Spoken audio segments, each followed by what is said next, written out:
everyone! My name is Mimi and welcome to my home-based story kung saan lagi tayo nagsishare ng mga bagong videos regarding work from home. So, kung bago ka sa ating channel, please consider subscribing.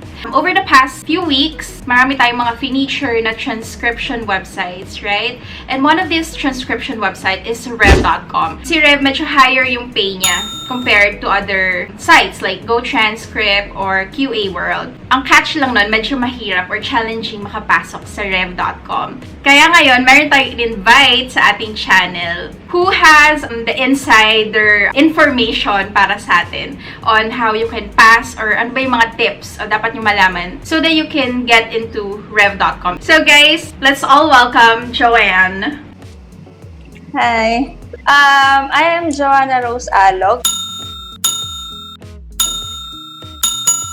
So, before, natry ko rin mag-abroad, pero after ko mag-abroad, uwi ako dito. Tapos, yun, nag-try ako sa Rev and nag-try rin ako mag-start ng online business. And until now, pareho na pagsasabay ko sila. So, Joanne, how long have you been working home-based?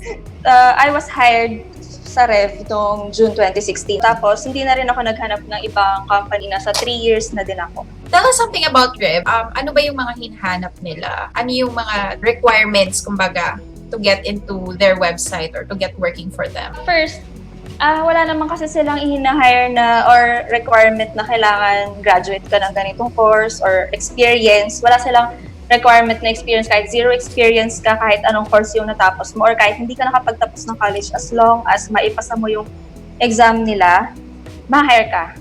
No age limit, no gender, walang mga educational attainment, basta English proficient, tsaka magaling ka dapat sa grammar tsaka sa spelling. Nice. Oo, nakapag-try din ako. Marami nagtatanong, pwede ba yan sa phone? Hindi. Actually, ang kailangan mo dito, laptop or desktop, PC, tapos, or Mac, pwede din. Tapos, headset, tapos internet, syempre. Yan lang. Yan lang equipment na kailangan mo para makapag-work ka kay Rev. Ayan. So guys, okay din na mag-invest tayo sa laptop, di ba? Or on a computer. Kasi syempre, mahirap naman talagang mag-type sa phone. Ayan. Nag-try na ako sa Rev, guys, and alam nyo naman lahat na hindi ako pumasa. So, Joanne, can you tell us ano yung mga tips? Ano yung mga dapat ba namin gawin para pumasa? Ang tip ko lang, huwag magmadali. Take your time. Guilty. Kung kailangan mo i-review ng, di ba? Kung kailangan mo i-review ng ilang beses yung answers mo, dun sa multiple choice, i-review mo para at least sure ka na yun yung tamang sagot. Tapos, sumanap ka ng time and place na walang distractions. So, kung pwede, halimbawa, kung mayroong family or mayroong mga bata, ganyan, i-timing na lang na nasa school sila or gabi, pagkatulog na sila, gano'n. Kailangan kasi i-follow yung Rev caption style guide kasi baka hindi na nila binasa yung style guide, nag-proceed na lang sila na ang ginamit yung style guide from their previous company. So, kailangan kung ano yung style guide ng Rev, yun yung ipa-follow mo. Tapos, kailangan din, ito tip na sinasabi ko sa mga nagtatanong sa akin kasi ang ginagawa nila, gagawin nila, for example, yung multiple choice questions ngayon. Tapos, kinabukasan, itutuloy nila yung para dun sa style, ay yung sa yung mismong captioning test na. Hanggat maaari, mas maganda kung pag inupuan mo siya, nag-sign up ka, basta sinimulan mo siya, pagtayo mo, tapos ka na lahat. Kumbaga, isang upuan mo lang siyang gagawin. Oh, ano yun? Nire-rate din ba yun, sis? Ang feeling ko kasi feeling ko lang, hindi ko sure, pero kasi baka tinitignan din nila kung parang binabalik-balikan mo siya or siguro tinitignan din nila kung talagang seryoso ka na makapag-work sa kanila. Tsaka meron silang pagka-perfectionist, kaya dapat ikaw mismo sa sarili mo, perfectionist ka. Especially kapag ka nasa captioning test ka na, lahat ng words doon, yung hindi mo sure o kaya kung feeling mo proper noun siya, i-research mo kasi even yung kaisa-isang letter or word na hindi mo na-capitalize, kahit isa lang yun sa buong file na ginawa mo, automatic yun, hindi ka napapasok.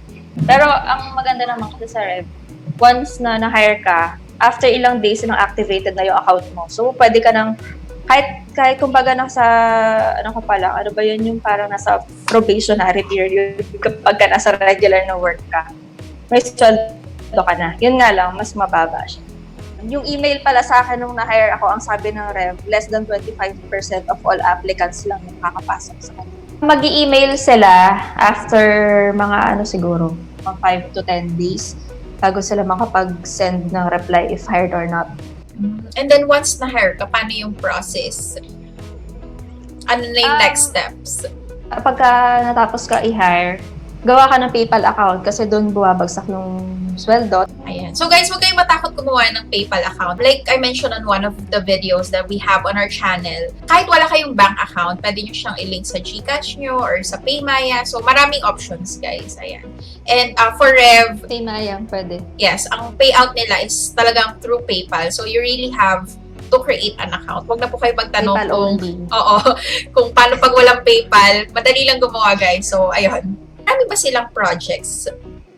Pagka newly hired ka kasi, mas konti yung projects na ibibigay sa'yo kasi parang hanggang 10 minutes file lang yung pwede mong i-claim or 5 or 10 minutes, hindi ko siya matandaan. Tapos, may mga files sila especially for rookies. Yung rookies yung mga newly hired agents. Tapos, pagka na-reach mo yung 100 minutes, I think, na-maintain yung metrics mo kasi may mga grades din doon. So, meron silang minimum na grade na kapag na-maintain mo siya at na-reach mo yung minimum minutes, ma-promote ka to Rever. Tapos, pagka naka 1,200 minutes yata in 120 days, Rever Plus. So, kapag Rever Plus na kasi, wala nang, kumbaga, pagka-submit ni client ng file, makikita mo na yon.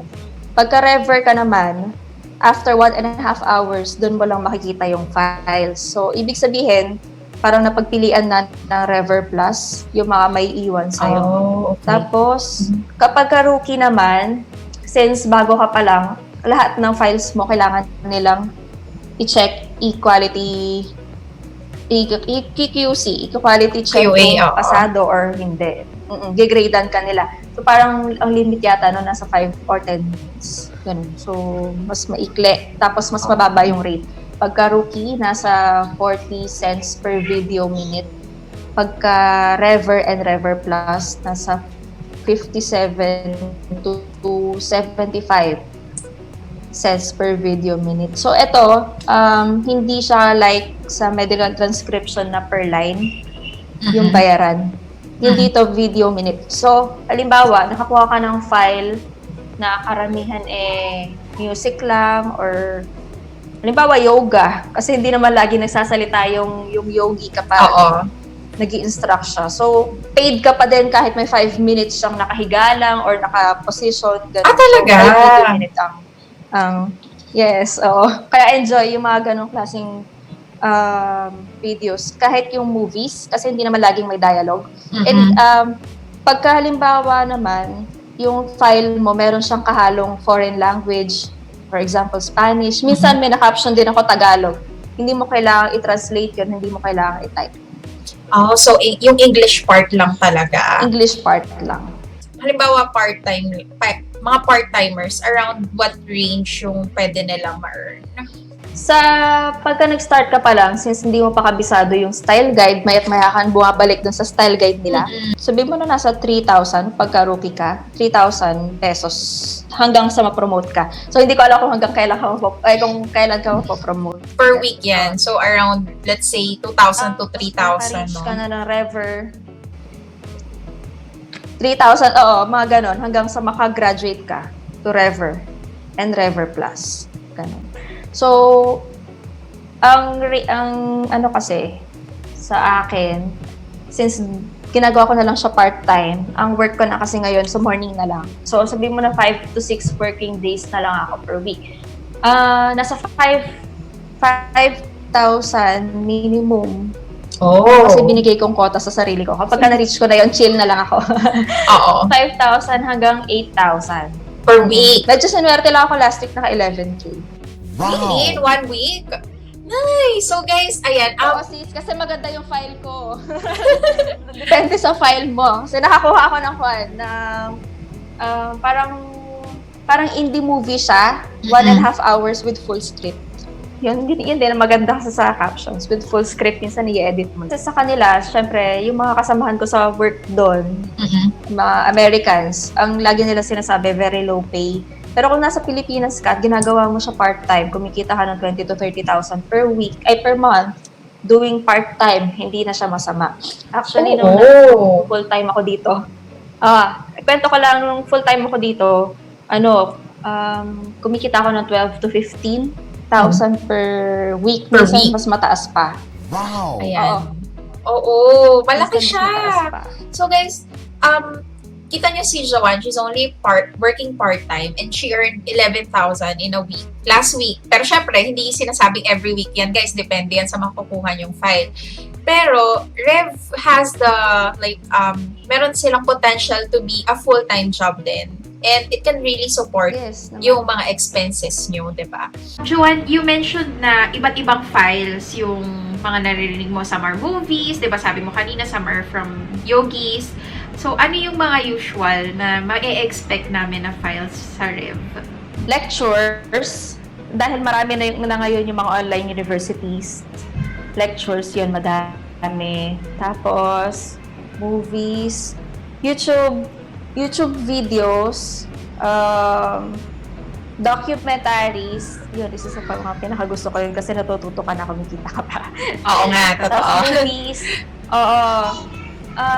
movies. Marami. Minsan pa merong mga downloadable script. Pero, of course, kailangan mo siyang i-follow pa din yung style guide. Hindi yung pag mo na-download na siya. Yun na yung i-sasabit mo. Yan. Bonus na lang kasi, syempre, hindi mo na itatype lahat. Parang ganun. Oo, kasi when I tried applying in Rev, naalala ko, it's about Boeing airplanes. And meron ng script na makikita ka online, pero kailangan mo pa rin siyang i-reformat according to their guide. So, yun yung sinasabi niya, guys, na downloadable script. Hindi lahat ng naririnig mo, lagi mong itatype. Minsan, may available na rin siya online, no, sis? Ayun. Minsan attached. Kumbaga parang pinatranscribe na ng customer. Tapos, pag sinend nila sa captions, nandun na. Pero, syempre, isusunod mo pa din siya sa style guide. Joanne, can you tell us, ano yung pinakagusto mo sa pag-work sa Rev? Marami akong gusto dito. Kaya, sa totoo, ang hirap din na iwanan ko siya. Tapos, mag-focus na lang ako sa isa kasi sayang din. So, number 1, ang pinakagusto ko dito, very flexible working hours. Magtrabaho ka sa morning, magtrabaho ka sa gabi kung kailan mo lang gusto. Kahit saan, basta meron internet connection po pwede. Tapos, since malawak yung range ng files, even the lengths, pwede kang kumuha ng 1-minute file, pwede kang kumuha ng 3 hours file, depende sa availability mo or sa attention span mo. So, minsan kasi ayoko ng long files, minsan gusto ko yung short files. Ganon. So, depende sa'yo. Very flexible siya. Tapos, ang maganda kasi dito, hindi ko alam kung meron ito sa ibang companies, pero meron kaming forum. Oo. Yung forum, yun yung, nandun lahat yung, parang sabihin na natin community ng captioners. Very friendly sila and very helpful. For example, lalo kapag kapag bago ka pa lang, kapag meron kang hindi sure tungkol sa style guide, o kaya medyo vague sa'yo, o kaya hindi mo nakita yung specific na answer dun sa style guide nila, pwede kang mag-post ng question doon, tapos maraming tutulong sa'yo. Pwede kang mag-send ng link ng file mo, maglagay ka ng timestamp, papakinggan nila yung file mo dun sa part na hindi mo naintindihan or meron kang word na hindi naintindihan. Ganun. So, pakikinggan nila, sasabihin nila kung ano yon. Minsan, nagsisend pa sila ng link yung reference nila. So, sure yon na tama. Kasi, syempre, kapag hinulaan mo lang yun at nakita kasi na mali yung term mo, may potential kasi na lumipat sila. So, parang lahat din ng agents maaapektuhan since baga kumukonte yung agents. Yung projects. So, mas maganda kasi may community. Oo, I found na yung mga work talaga na may support team, yung meron ka nakakausap or na share mo rin yung experience mo, mas mas magandang mag-work for them kasi mas, alam mo yun, mas may chance ka magtagal, mas may chance ka mag-improve. And syempre, habang nag improve ka, mas lumalaki din yung experience mo and in turn, yung asking price mo pag-work as a freelancer, diba? Tapos, ang maganda dito, hindi ina-assign yung file. Like I said earlier, may choice ka. So, for example, nakapag-claim ka ng file, tapos, in the middle of it, hindi mo pala siya fill. So, pwede kasi mangyari yun. So, kahit nasimulan mo na siya, tapos, gusto mo siyang i-unclaim, pwede mo siyang gawin na walang penalty, basta within the first hour window. Can you share with us, ano yung most challenging na do sa part ng job? Challenging part, yung pag nasa kalagitnaan ka ng work, tapos nawala ka ng internet. Since internet-based yung work, yun, so kailangan mo lagi may connection. Yun, isa pa, kuryente. Pag nawala ng kuryente, yun din. Pagka, kasi doon nga nagbe-base yung work. Challenging. Feeling ko yun lang. Tapos, mas marami kasi siyang advantages kaysa disadvantages. Para sa akin. Oo naman, kasi you're earning, 'di ba? Malaki yung earnings mo dito per week.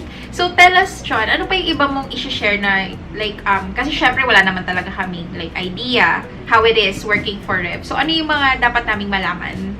Share ko yung yung nung nag-start kasi ako, para may idea na din kayo kung magkano yung pwede nyo kitain per hour, sabihin mo na. Pagka nag-start ka pa lang, yung mas matagal mo tinatapos yung isang file. So before, nung nag-start ako, 1:10. So, ang ibig nang sabihin, 1-minute file, natatapos ko siya in 10 minutes. Pero habang tumatagal ka, kahit hindi ka fast typer kasi, fast typer, bonus na lang yan. Pero mas importante kasi yung English proficiency kaysa yung speed mo mag-type. Tapos ngayon, kaya ko na minsan 1:4. Yung 15 minutes file, natatapos ko siya in an hour. Kasama na doon lahat, typing, syncing. Tapos, baka may may magtanong din, meron bang quota ang Rev or meron bang earning limit? Wala. Output-based siya. So, kung ano yung natapos mo, siya yung babayaran sa'yo.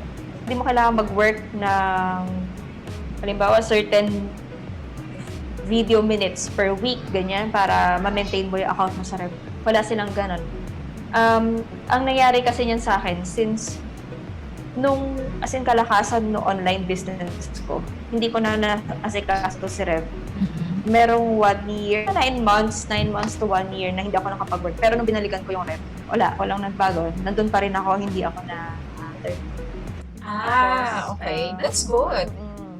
Tapos wala silang limit sa kitaan. Actually, ang pinakamalaking nakita ko, nabasa ko dun sa forum, ang pinakamalaki niyang kinita, super laki. Nasa $800 per isang linggo niya kinita. So, convert mo na sa 40,000. Oo, 40K na yun. Paano ako natulog pa siya kung gaano siya kabilis mag-type, di ba? Totoo, $800 in a week. Oo, lalaki siya. Lalaki yun. Tapos parang yung sinabi niya, first time din niya kumita ng 800. Ayan, so guys, para dun sa mga pasisipag, may bunga ang pagsisipag ninyo dito. Diba?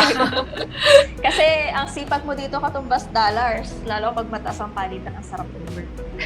Ayan, and ang maganda pa dyan, guys, walang minimum, di ba, Joanne? Walang minimum required hours. So, and kahit hindi kayo mag-work for, let's say, gusto nyo muna magpahinga, ganyan, pwede kayo bumalik without any penalties or kailangan mag-reapply or anything, right?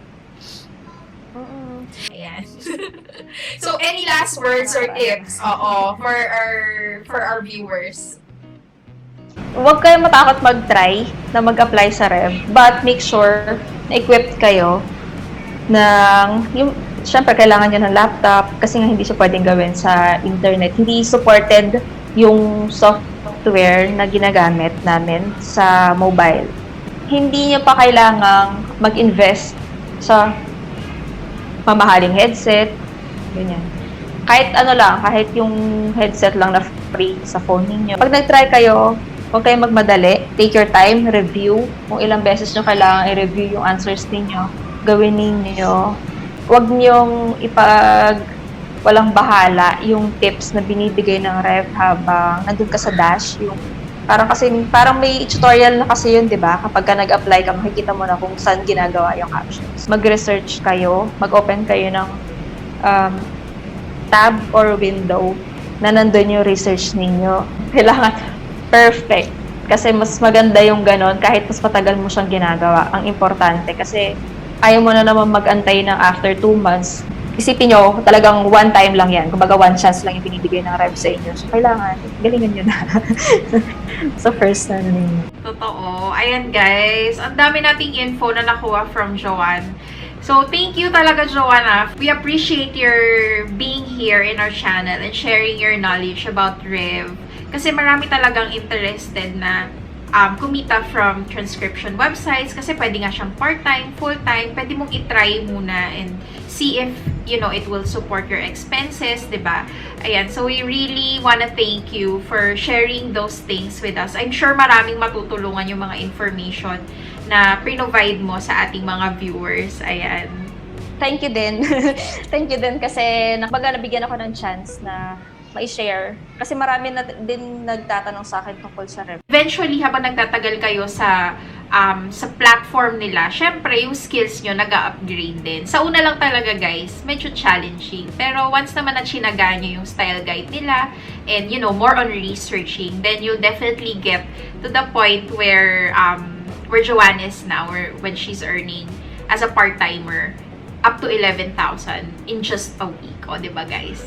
So, napakalaki na ng maitutulong yan sa inyo at sa inyong pamilyas. If you wanna try Rev and other transcription websites, please make sure to visit our newest playlist, yung non-voice online jobs natin. Andiyan na lahat yung mga different websites na pwede nyong i-try para kumita kayo online. Stay safe, everyone, and I'll see you again on our next video. Thanks for watching! Bye!